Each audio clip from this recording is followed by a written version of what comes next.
بسم اللہ الرحمن الرحیم۔ شروع اللہ کے نام سے جو بڑا مہربان نہایت رحم والا ہے۔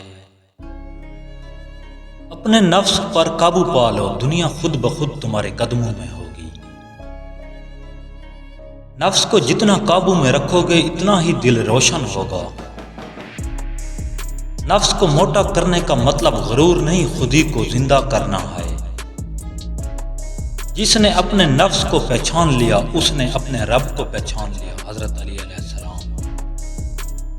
نفس کی خواہش کو مارو تاکہ تمہاری روح جیت سکے۔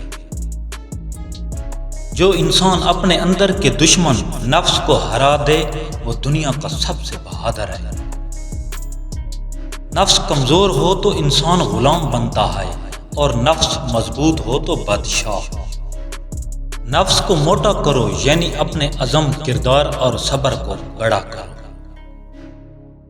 نفس کا جیتنا انسان کا اپنی حقیقت سے جڑنا ہے۔ جو اپنے نفس، علم، صبر اور حلم سے جیتا ہے وہ کائنات سے بلند ہو جاتا ہے۔ جس نے اپنے نفس پر قابو پا لیا اس نے دنیا کو فتح کر لیا۔ سب سے بڑی جہاد اپنے نفس کے خلاف جہاد ہے۔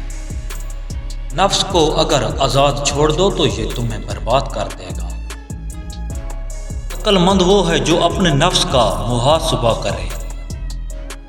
جو اپنے نفس کو پہچان لے وہ اپنے رب کو پہچان لیتا ہے۔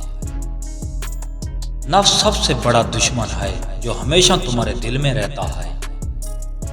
اپنے نفس کو اتنا مضبوط بناؤ کہ برائی کی خواہش شرم محسوس کرے۔ کامیابی اس کی ہے جو اپنی خواہش پر قابو پا لے۔ نفس کو خاموش کرنا عبادت سے بڑھ کر ہے۔ عورت کی عزت اس کی عزت ہے، اس کا دفاع سب کی ذمہ داری ہے۔ مضبوط عورت کا سفر ہموار نہیں ہوتا مگر منزل روشن ہوتی ہے۔ جب عورت اپنے خوابوں کی طرف اٹھتی ہے تو دنیا بھی بدلنے لگتی ہے۔ دو چیزیں ایسی ہیں جس سے عورت شہوت سے بھڑک اٹھتی ہے، تنہائی اور اپنے شوہر کی فرقت۔ ناظرین اگر آپ کو ہماری ویڈیو اچھی لگی ہے تو ویڈیو کو لائک، کمنٹ اور چینل کو سبسکرائب کر دیں۔ شکریہ۔